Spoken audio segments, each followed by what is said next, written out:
What if Norse and Egyptian gods created the universe together?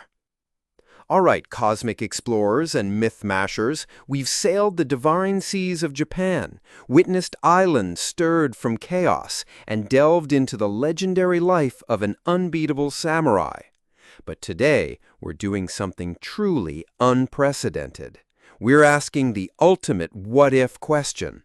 What if the majestic, sun-drenched cosmos of ancient Egypt collided with the icy, fiery, often brutal realms of Norse mythology? What if their gods met, mingled, and decided to co-create the universe? Get ready for primordial chaos, divine giants, cosmic cows, and a truly unique origin story that would make both Odin and Ra scratch their divine heads. Hey everyone, and welcome back to Dynamic Interactions. If you're looking for answers to the universe's biggest questions, like where did we come from, or what happens when a god of the sun meets a god of thunder and they have to share a primordial void, you've absolutely come to the right place. Well, at least for the first question, and a very imaginative answer to the second. The actual meeting would probably involve a lot of awkward silence and comparing beards. Now, before we plunge into today's absolutely mind-bending, reality-bending, fusion-cuisine-of-cosmology adventure, and trust me, this one's a true masterpiece of divine collaboration and occasional disagreement, I've got a little challenge for you.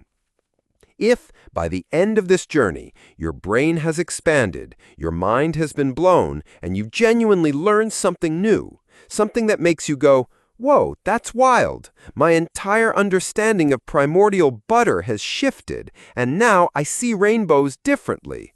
Then, and only then, do me a solid. Hit that like button and subscribe. No pressure if you don't, but if your brain gets a little bigger today and you feel that satisfying thump of new knowledge settling in, well, you know what to do. Let's build this community of curious minds together, one hypothetical but totally awesome cosmic origin story at a time. Part 1. The Ginnungagap of Nun, where fire meets water and ice. So, you want to know how the universe began when these two cosmic heavyweights teamed up?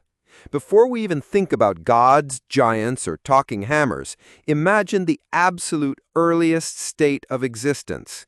From the Egyptian side, we have Nun, the vast, dark, watery, chaotic abyss that existed before anything.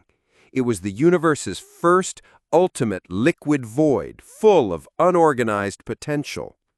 But for the Norse, before creation, there was Ginnungagap, a primordial gaping void, a cosmic nothingness. But this wasn't just empty space, it was a chasm of extremes. To its north lay Niflheim, the realm of icy mist and biting cold, a place of freezing rivers and swirling fog. To its south was Muspelheim, the land of fire, where enormous flames eternally burned, guarded by the fire giant Surtru. So in our combined myth, imagine the Nun is the Ginnungagap. It's not just a dark ocean, but a truly chaotic one, where the frigid currents from Niflheim clash violently with the fiery blasts from Muspelheim. Picture it, like boiling hot springs erupting next to colossal glaciers, creating dense, swirling mists and superheated steam that fill the endless chasm. It's like the universe's most extreme primordial sauna, perpetually out of control. It was wet, it was dark, it was icy, it was fiery, and it was utterly, profoundly confusing. Honestly, sounds like trying to navigate a multi-lane highway during rush hour, but on a universal, eternal scale, without the promise of your destination ever arriving to rescue you. Part 2. The emergence of Atum and the birth of a giant problem. But how do you get something from that? From boiling, icy, firewater chaos? This is where our first major divine player comes in, the ultimate self-starter, but now with a twist. From the heart of this chaotic, steaming Nun Ginnungagap, Purely by his own colossal will and sheer force of divine personality emerged Atum. He literally pulled himself up from the depths, a beacon of order in the swirling elemental maelstrom. When he emerged, he found himself standing on the primordial mound, the Benben. But this Benben wasn't just dry land. It was a precarious island of stability, constantly threatened by the raging elemental forces around him. Atum was alone, but he wasn't idle. He began to organize the primordial energies around him, to separate the water from the steam, the ice from the fire. It was exhausting work, a divine cosmic wrestling match against the very fabric of raw existence. And as he struggled, as he worked to bring some semblance of order, the byproducts of his divine effort, his divine sweat, the runoff from the melting ice, the condensation from the steam, the sheer overflow of primordial energy began to coalesce in the vast chasm. And from this volatile mixture, this supercharged, chaotic essence, two colossal beings spontaneously formed. First, the enormous, grotesque frost giant Ymir, the very embodiment of the untamed primordial chaos, a lumbering mountain of ice and fire, instantly hungry and destructive. And alongside him, from the remaining primal mist and runoff, materialized Audumbla, the colossal sweet-natured cow, whose udders flowed with 4 rivers of milk, providing the sustenance for Ymir. So we've got the supreme self-created god struggling, and his accidental divine byproducts create a giant giant and a giant dairy farm. Take notes, aspiring entrepreneurs, because this is how you truly disrupt the primordial void, sometimes unintentionally. Part 3. The First Gods, a Cosmic Meal, and a World from a Giant. So, we have Atum trying to impose order.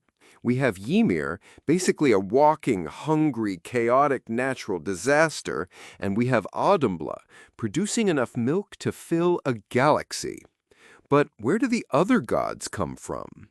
While Ymir was busy guzzling Audumla's milk, Audumbla herself, with nothing else to do, began to lick the salty rime ice that coated the vast Ginnungagap. And from her persistent licking, the first of the true Norse gods began to emerge. After 3 days, she licked free Buri, the progenitor of the Aesir gods. Buri then had a son, Bor, and Bor in turn married Bestla, a giantess, though one less chaotic than Ymir, and together they had 3 sons, Odin, Vili, and Ve. These 3, the future leaders of the Aesir pantheon, looked at the chaotic Ymir, who was still growing and constantly creating more crude giants from his sweat, and they thought, you know what? This guy is a problem. A big, primordial, chaotic problem. So, channeling the initial drive for order that Atum brought, Odin, Vili, and Ve, with perhaps a subtle nod of approval from a very tired Atum, decided to act. They confronted Ymir, and in a truly epic, universe-shaking battle, they slew the massive frost giant. And this is where the world as we know it truly formed. Just like in pure Norse myth, the 3 brothers used Ymir's colossal body to fashion the cosmos. His flesh became the earth. His blood became the oceans and rivers. His bones became the mountains. His hair became the trees. And his skull became the sky, held up by 4 dwarves at the cardinal points. His brains became the clouds. So the ground you walk on, the water you drink, the air you breathe, it's all literally made from the remains of a giant primordial problem. Talk about recycling! Part 4.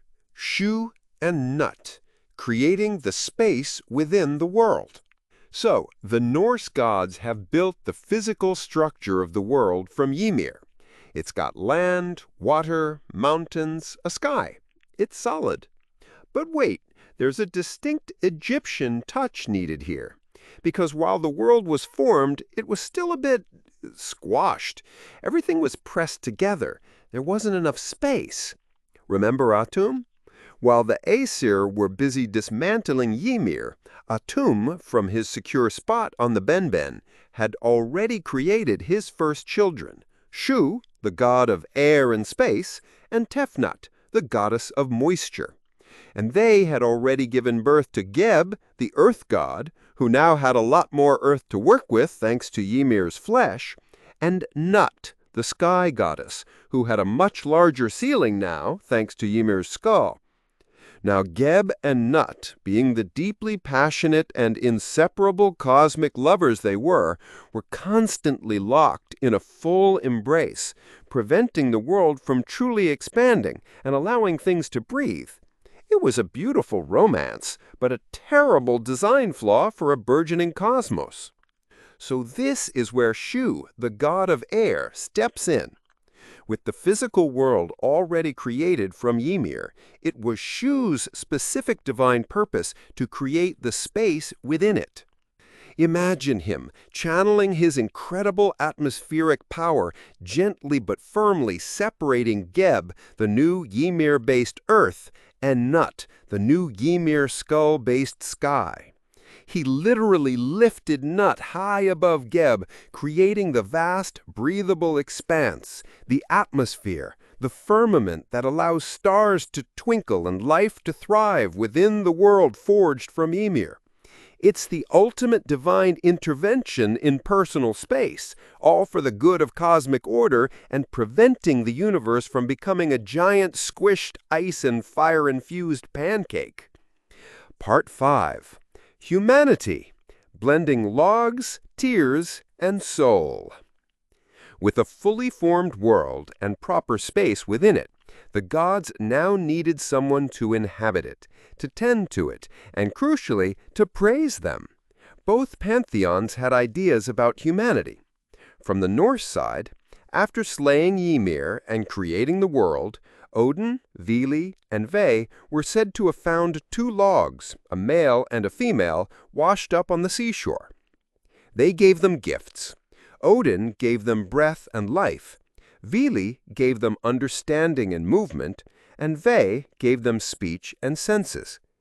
But what about the Egyptian influence? Remember Atum's tears? Back in Egyptian myth, we humans were born from his tears of joy after Shur and Tefnut returned from being lost. So in our combined origin, when Odin, Vili, and Ve found those lifeless logs, Atum, seeing their potential, stepped forward. As the Norse gods imbued them with physical life, Atum, overcome with divine compassion and the desire for beings to recognize true order, shed tears upon them. These tears weren't just water. They were pure divine essence, the very spark of consciousness and soul. So, from the Norse logs we got our physical form, our ability to move and speak.